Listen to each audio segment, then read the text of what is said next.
నమస్తే రమగారు. నమస్తే జయ. రమగారు, చందమామ కథ ఏదైనా చెప్పండి ఈరోజు. మనకి మామూలుగా కొన్ని ఏమంటారంటే దురాచారాలు, మూఢాచారాలు, మూఢనమ్మకాలు చాలా ఉంటాయి. మూఢనమ్మకాలు ఎక్కువ కదా. మన పిల్లి ఎదురొస్తే ఏదో అవుతుంది, కుక్క ఎదురొస్తే ఏదో అవుతుంది, వాళ్ళు ఎదురొస్తే ఏదో అవుతుంది, వీళ్ళు శకునం మంచిది, ఇలాంటివి కొన్ని ఉంటాయి. అవును.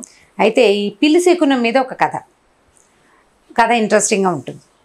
ఒక ఊళ్ళోనట పరమానందయ్య అని ఒక పురోహితుడు ఉండేవాడు. ఈయన కొంచెం అతి తెలివి కలిగిన వాడు అనమాట. అతి తెలివి కలిగి ఎలాగైనా తను ఆశ్రయించిన గృహస్థు దగ్గర నుంచి డబ్బులు ఎక్కువ తీసుకునే విధానం ఉండేది ఆయన దగ్గర. ఓహో. అయితే ఆయన ఏమైందంటే ఓసారి సంపన్న గృహస్థు ఇల్లు కొనుక్కోవాలని అనుకుంటే మామూలుగా వాస్తు చూపించుకోవడం ఇప్పుడు మనం చేస్తూనే ఉన్నాం కదా. ఈ సంపన్న గృహస్థు ఏం చేశాడంటే 4-5 ఇళ్ళు చూసి పరమానందం గారిని వెంట పెట్టుకెళ్ళాడు. గురుగారు మీరు కూడా వచ్చి ఇల్లు చూడండి అని చెప్పి.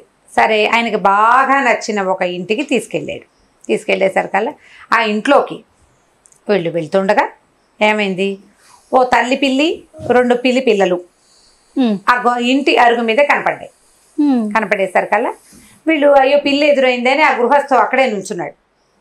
అయితే ఏమైంది, తల్లి పెద్దది ఓ చోట ఒక అరుగు మీద కూర్చుంది. అంటే మామూలుగా ఇళ్ళకి గుమ్మాలుండి అటు ఇటు అరుగులు ఉంటాయి కదా పాతకాల పిల్లల్లో.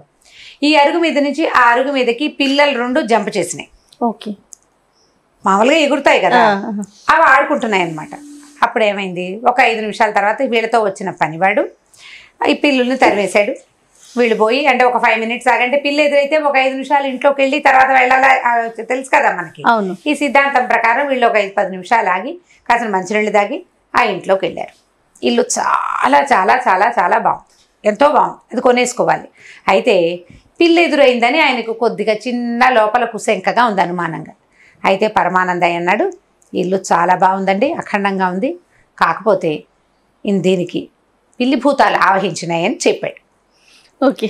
అయితే ఈ పిల్లులు ఇందాక మీకు కనపడ్డాయి చూడండి, వీటిని తరిమేయాలి అనేసరికి ఈయన ఏమనుకున్నాడు, ఓహో మనకు కనపడింది నిజమేనమాట, మన గురువుగారు ఎలాగ ఉన్నారు, ఈయన అఖండుడు, అదేదో ఆ భూతాలను తరిమే ప్రోగ్రాం ఏదో ఆయనే పెట్టుకుంటాడు అనుకుని ఆ గృహస్థ అన్నాడు, గురుగారు ఇది చాలా మంచి ఇల్లండి, రేటు తక్కువ కూడా పడింది, మరి మీరు చెప్పండి పిల్లులు మనం ఏదైనా చేయగలమని మీరు చెప్పేటట్టయితే నేను ఇల్లు కొనుక్కుంటానండి అన్నాడు.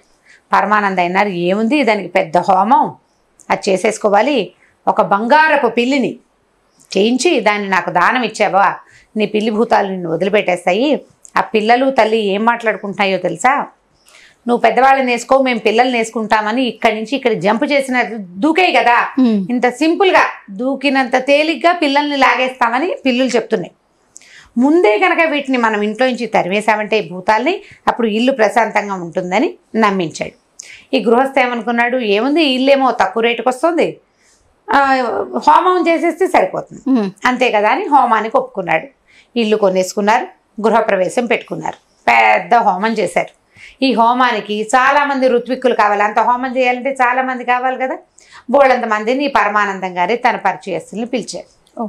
పిలిస్తే వచ్చిన వాళ్ళందరూ ఏంటంటే పరమానందం గారు రెగ్యులర్గా పిలుచుకునేవాళ్ళు, ఆయన ఏది చెప్తే అది చేస్తారు, వాళ్ళకల్లా డబ్బులు ముడతాయి చాలు. అక్కడి నుంచి ఏమైంది, 16 మంది మొత్తం ఋత్విక్కుల్ని పిలిచారు. హోమం జరుగుతుంటే ఈ మార్జాల హోమం అని చెప్పేసరికల్లా వాళ్ళల్లో వచ్చిన మోహనుడు అనే ఒక అతను చాలా బాగా చదువుకున్నాడు, అతనికి శాస్త్రం బాగా తెలుసు. ఈ మిగిలిన వాళ్ళంతా మమ అనేవాళ్ళే, ఓం స్వాహ అంటమే వచ్చు, కానీ వాళ్ళకి పెద్దగా చదువుకున్న వాళ్ళు కాదు, ఏదో 4 ముక్కలు వచ్చు, పూజా పునస్కారాలు చేస్తారు వాళ్ళు అంతే. ఈ వచ్చిన మోహనుడు చాలా తెలివైనవాడు, అతనికి బాగా శాస్త్రం తెలుసు.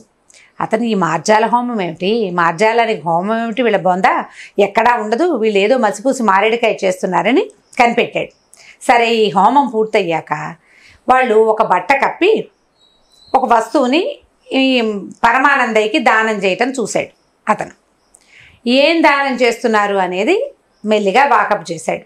ఆ పరమానందయ్య గారు తెలివిగా ఏం చెప్పాడంటే, ఋత్విక్కులందరికీ తలా ఒక 10 రూపాయలు ఇవ్వండి, నాకు దానం ఇచ్చే వస్తువుని ఋత్విక్కుల కంటపడకుండా ఇవ్వాలని వాళ్ళకి ముందే నచ్చజెప్పాడు అనమాట. ఈ దానం ఇచ్చే వస్తువుని ఒక అంగాస్త్రంలో చుట్టి, అంగవస్త్రం అంటే చిన్న గావంస లాంటి దాంట్లో చుట్టి దానం ఇచ్చారు. ఇచ్చేసరికల్లా ఇతను ఇదేదో బరువైన వస్తువు, వీడు మనకి తెలియకుండా మోసం చేస్తున్నాడని మోహనుడు కనిపెట్టాడు. కనిపెట్టి మెల్లిగా ఈ పని వాళ్ళ దగ్గర అక్కడ ఇక్కడ ఆరా తీశాడు. ఈ వచ్చిన భోజనాలకు వచ్చిన జనం చాలామంది, మరి ఇంత హోమం చేసినప్పుడు ఎంతమంది అవుతారు భోజనాలకి? ఈ వచ్చిన వాళ్ళల్లో ఒక స్వర్ణకారుడు కూడా ఉన్నాడు, అంటే బంగారం పనిచేసేవాడు. ఉండేసరికల్లా ఇతను ఆ స్వర్ణకారుడి దగ్గర కూర్చున్నాడు. ఏదో మాటల మధ్యలో ఎంతకు చేస్తారు, మీ ఊళ్ళో ఎంత రేటు మాట్లాడతాం కదా.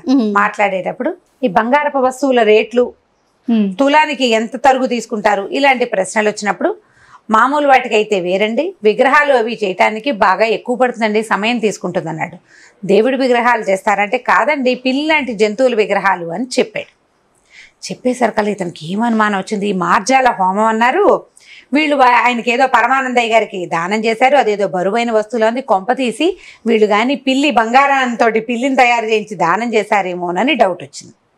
హోమం అయిపోయాక సాయంకాలం ఏం చేశాడు, పరమానందయ్య వెనకాల పడ్డాడు ఈ మోహనుడు పడి ఏమడిగాడంటే, నువ్వు దానం తీసుకున్నావు ఆ వస్తువు, మరి ఋత్వికులు ఇంతమంది వచ్చావు, మాకు కూడా ఇవ్వాలి కదా, నువ్వు ఏం తీసుకున్నావు అని అడిగితే అతను చెప్పల. వీడు బాగా మాట్లాడి పోట్లాడి కొంచెం బాధించి బంగార పిల్లిని తీసుకున్నాడు అనే విషయాన్ని బయట పెట్టించి నువ్వు ఇది చేయటమే తప్పు, పోనీ చేసావనుకో, మమ్మల్ని అందరినీ హోమం చేయడానికి ఈ పని చేయడానికి పిలిచావా, ఇది ఎక్కడా శాస్త్రంలో లేనిది, అయినా కూడా మేము చేసాం, తెలుసో తెలియకో, దీన్ని మా అందరికీ భాగం పెట్టు, మాకు కూడా ఇవ్వు అనేసరికల్లా అతను ఒప్పుకోలే.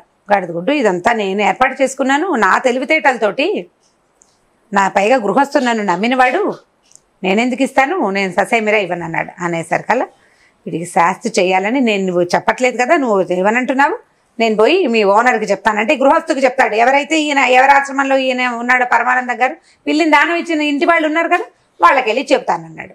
అనేసరికల్లా ఇతను ఏం చేశాడు, ఈయన ఇంటికి వెళ్ళి మోహనుడు ఇంటికి వెళ్ళి స్నానం చేసి వ్యవహారం చూసుకుని మళ్ళీ వీళ్ళ ఇంటికి వచ్చే లోపల ఏం చెప్పాడంటే, మీరు రేపు ఈ పిల్లి ఒక బ్రాహ్మడి ఆత్మరూపంలో కనపడుతుంది మీకు, ఆ బ్రాహ్మణ్ణి వాళ్ళు మన ఋత్వికుల్లో ఒకటిలాగా కూడా కనపడచ్చు, చితకొట్టేయండి అని ఇంటి వాళ్ళకి చెప్పాడు. అయితే ఈ పరమానందం గారు వెనక్కి తిరిగి మళ్ళీ గృహస్థు ఇంటికి వెళ్ళటం చూసుకున్నటువంటి మోహనుడు ఏం చేశాడంటే, అక్కడ ఉన్న పరమానందయ్య గారి పని మనిషిని, అమ్మాయి 10 రూపాయలు ఇస్తాను, మీ అయ్యగారు అక్కడికి వెళ్ళి ఏం మాట్లాడుతున్నారో చూసిరమ్మని పంపించాడు. ఆ అమ్మాయికి ఈ పరమానందయ్య గారు పెద్దగా డబ్బులు ఇచ్చేవాడు కాదు, ఉచితార్థం 10 రూపాయలు వస్తుంటే ఎవరికి చేయదు. అమ్మాయి ఏం చేసింది, ఆయన వెనకాలే వెళ్ళి అయ్యగారు ఆ గృహస్థుతోటి ఏం చెప్తున్నాడో వినేసింది. ఏం చెప్పాడు ఆయన, నా ఋత్విక్ రూపంలో అయినా ఈ పిల్లి ఆత్మ వస్తుంది, వాడిని చితకొట్టేయమని చెప్పారు కదా.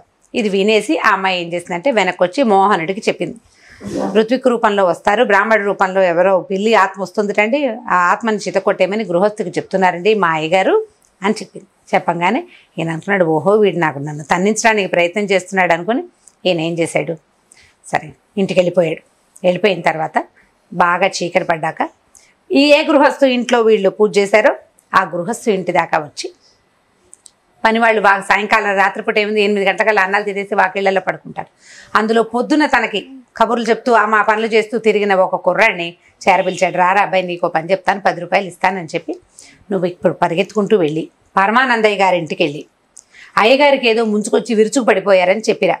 అయ్య బాబాయ్ మా అయ్యగారు బాగానే ఉన్నారండి అన్నాడు వాడు. ఉంటే ఉన్నారులేబోయ్, 10 రూపాయలు వస్తుంది కదా నీకు, ఈ మాట చెప్పు చాలు, ఇంకా నువ్వేం చేయక్కర్లేదు, నీ దారి నువ్వు వచ్చాయి, తర్వాత సంగతి తర్వాత అన్నాడు. సరే ఈ కుర్రాడు ఏం చేశాడు, 10 రూపాయలు జేబులో పుచ్చుకొని పెట్టుకుని, ఇతను చూడండి సాయంకాలం పని మనిషికో 10 రూపాయలు ఇచ్చాడు, ఇప్పుడు ఇంకో 10 రూపాయలు ఇచ్చాడు. ఈ కుర్రాడు ఏం చేశాడు, ఆ పరమానందయ్య గారింటికి వెళ్ళి, అయ్యగారు పొద్దున్న సాయంకాలం పూజ అంతా అయిపోయింది కదండి, పొద్దుటి పూజ అంతా ఫినిష్ అయిపోయాక అయ్యగారు అన్నం తిని పడుకుందాం అనుకున్నారండి, భోజనం చేశాక విరుచుకు పడిపోయారు, అమ్మగారు కంగారు పడుతున్నారు, అక్కడ ఏదో కంగారుగా ఉందండి, భయంగా ఉంది, మీరు రండి అని ఇంకా 2 వాక్యాలు యాడ్ చేసి పరమానందయ్య గారిని ఇంటికి తీసుకొచ్చాడు. నీ దారి నువ్వు పో అన్నాడు కదా. పరమానందయ్య గారి ఇంట్లోకి వెళ్తూ ఉండగా ఈ కుర్రాడు తప్పుకున్నాడు. ఆయన ఇంట్లోకి వెళ్ళంగానే ఈ ఇంటి గృహస్థు భార్య వాళ్ళ అల్లుడు ఈ వచ్చిన చుట్టపక్కలు తలా ఒక కర్ర పుచ్చుకొని సిద్ధంగా ఉన్నారు, పిల్లి ఆత్మ వస్తుంది అని. ఋత్విక్ రూపంలో వస్తుందని చెప్పిన పరమానందయ్య గారి రూపంలోనే పిల్లి ఆత్మ ప్రవేశించిందని భావించి యథాశక్తి చిత కొట్టేశారు ఆయన. చావు తప్పి కన్నులోటపోయిన పరమానందం గారు అతి కష్టం మీద ఆ గుమ్మం దాటి బయటకు వచ్చాడు. గుమ్మం దాటకి ఇంకేం చేయదు, పిల్లి ఆత్మ వెళ్ళిపోతుంది బయటికి, దానంతట అది ప్రయత్నిస్తుంది గుమ్మంలోంచి బయటికి వెళ్ళడానికి అని అనుకున్నారు. వీళ్ళు కొట్టి కొట్టి బయటికి తోసేశారు. ఈ బయటకు వచ్చిన పరమానందం గారు కుంటుకుంటూ 2 అడుగులు వేసేసరికల్లా ఆ పక్కనే పొంచున్న ఈ మోహనం ఆయ పట్టుకున్నాడు. బాగా అయ్యిందా మీకు అని. దాంతో తనకి దెబ్బలు తగలడానికి మోహనుడే కారణమని ఆయనకు అర్థమైపోయింది. తను ఏం చేయాలనుకున్నాడు, వాడిని కొట్టించాలనుకుంటే వాడు తెలివిగా రివర్స్ లో ఈయనకే దెబ్బలు తగిలినాయి. దాంతో ఆయన ఏం చేశాడు, బాబు ఈ సంగతి ఎవరికి చెప్పకరా, నాకు దెబ్బలు తగిలిన సంగతి చెప్పకు, ఈ నేను చేసిన పని చెప్పకు, బంగారమే కదా తలా ఒక ముక్క తీసుకుందానిలే అని ఆ కంసాల దగ్గరికి వెళ్ళి దాన్ని 16 ముక్కలు చేయించి ఓ ముక్క ఆయన తీసుకుని మిగిలిన 15 వచ్చిన వాళ్ళందరికీ తలా ఒక ముక్క బంగారాన్ని సర్ది పంచేశాడనమాట. ఇప్పుడు వీళ్ళ తాలూకు గృహస్థు తాలూకు అనుమానం మూఢనమ్మకం మీద వీళ్ళు సంపాదించుకోవటం, ఒకడే తినకుండా తిలా పాపం తలా పిడికెళ్ళలాగా ఈ చేసిన పనికి ఆయన దానంగానే ఇచ్చాడు. వీళ్ళు అతన్ని నమ్మించినప్పటికీ అతను ఇచ్చిన దానమే కదా, అందరూ తలా కాస్త తీసుకుని మిగిలిన వాళ్ళు కూడా సంతోషించారు. సో కథ కంచికి మనం ఇంటికి చాలా బాగుంది, ఫన్నీగా అనిపిస్తుంది, చిన్న పిల్లలకి చాలా ఇంట్రెస్టింగ్ అనిపిస్తుంది, చెప్పడానికి బాగుంటుంది, మంచి కథ. థ్యాంక్ యూ సో మచ్ రమ్మగారు, నమస్తే. ఓకే చేయ. ఈ వీడియో కనుక మీకు నచ్చినట్లయితే లైక్ చేయండి, షేర్ చేయండి, మరిన్ని వీడియోస్ కోసం మా ఛానల్ని సబ్స్క్రైబ్ చేసుకోండి.